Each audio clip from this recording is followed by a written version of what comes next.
Assalamu alaikum. Welcome to the first episode of Insightful Ramadan.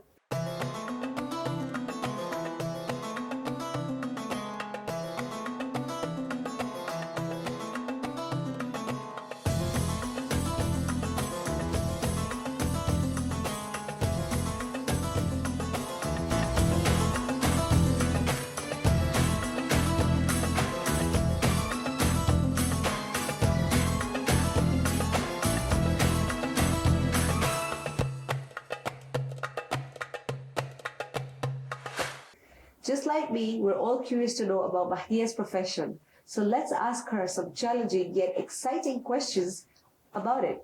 Assalamu alaikum, Mahdia. Alaikum salam. How are you? I'm good. How are you? Good. So Mahdia, who is an occupational therapist?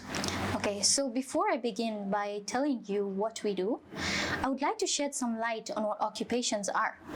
So occupations, many people hone in on that word to mean work, like the work of a doctor, a teacher, a fitness trainer, or an occupational therapist. Where in reality, occupations are just things that we do on a daily basis that occupy our time. And so, occupational therapists are healthcare professionals who ensure you're functionally independent in the things that you love to and want to do on a daily basis, but cannot do because of a disability or an illness. Right. So we usually view people holistically. So it's a holistic approach to human beings. So when you say holistic, like what do you exactly mean? Like what is the holistic approach? So a holistic approach basically is seeing a person as a whole. So Fatima, if I tell you, can you take a few seconds to think about how you would describe somebody? How would you describe yourself in front of somebody who doesn't know you and who has no knowledge of you? How would you tell them who Fatima Juma is? So like I would say that I'm a clinical nutritionist, a women's hormonal health coach, fitness trainer, and I would say that I, on the other hand, I love to, do poetry, write books, and, travel around.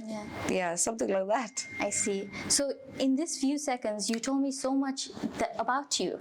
Right. Like what you find meaningful, your values, your interests, your hobbies, who you're surrounded by. And that is essentially what occupational therapists do when they take a holistic approach. They include all the facets of human beings, whether it is the physical context, the mental context, emotional, whether it is a social context or the personal context of a person. That is basically what we mean when we say holistic. So for example, for instance, if there is a patient who is suffering from stroke, you may seemingly think that he's only suffering physically, because he may be paralyzed on one side, but he may also be going through a lot of mental illnesses and a lot of mental health issues because of his depression that may have caused, losing that meaningful occupation in his life. Yeah. And so I, as an occupational therapist, step in and understand this person as a whole, not just his physical abilities, but what other things are there that influence his recovery and his recovery phase. Wow, that's amazing. So I'm just curious, what population do you work with? Okay, so since everyone is involved in occupations that are meaningful to them, I work with a wide range of people. We have infants, we have children, we have adults, older adults, elderly. Basically anybody who is finding it difficult to do a meaningful activity as a result of their illness or a disability. Ah, okay. So like, where do you work and who can you work with? Like, who do you work with? Oh, that's a good question. So since we always do occupations everywhere, occupational therapists work in a diverse range of settings.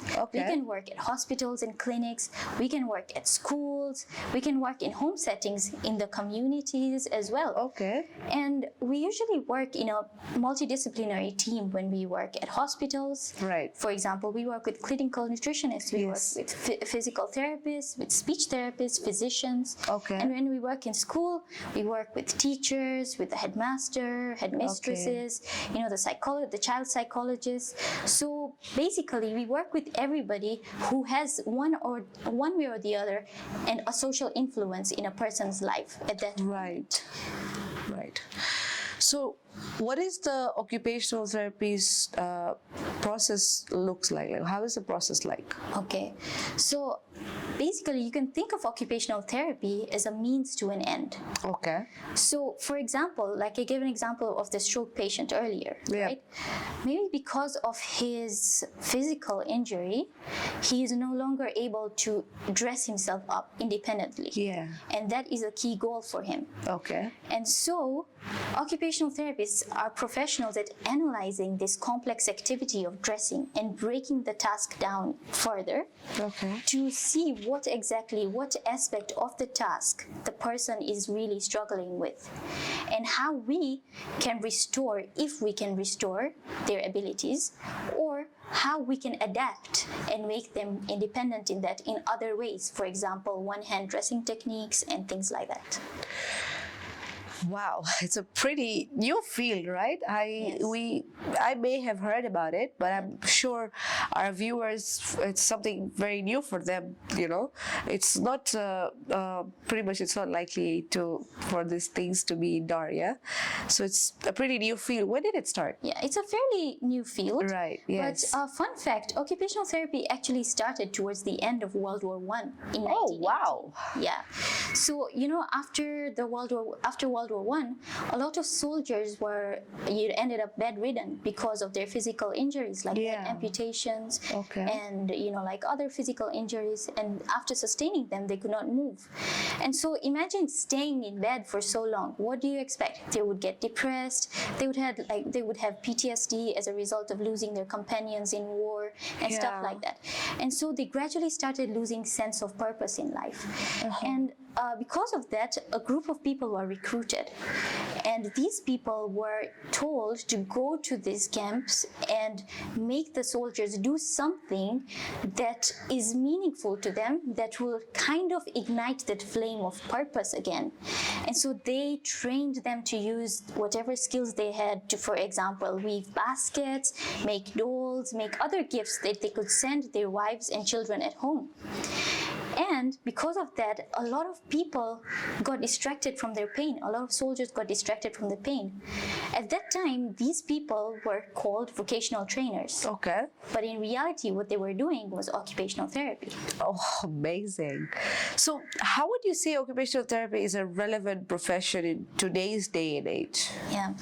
Okay, because you see, occupational therapy initially started in mental health, in mental illnesses, right? And there's a very famous pioneer of occupational therapy called Ora Ruggles, who says it very beautifully, that it is not enough for a person to reach out to a patient and make them do only anything with their hands.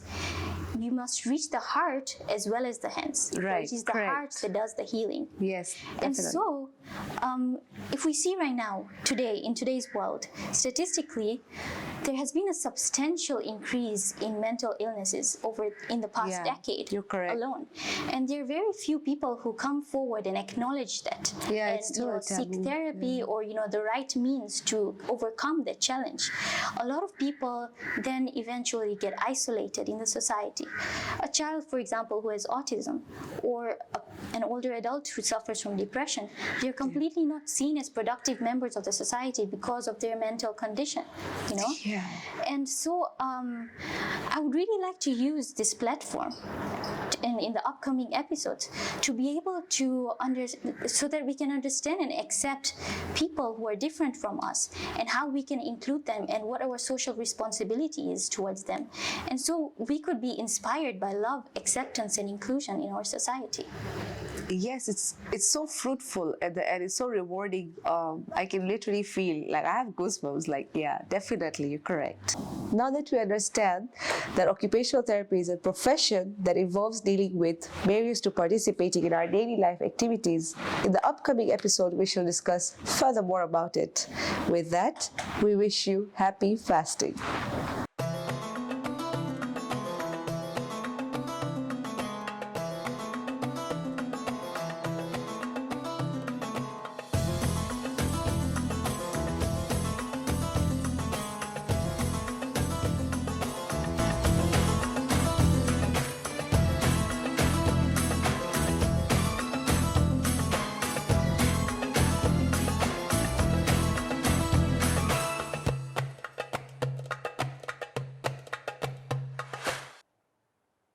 Stay tuned every Tuesdays and Thursdays.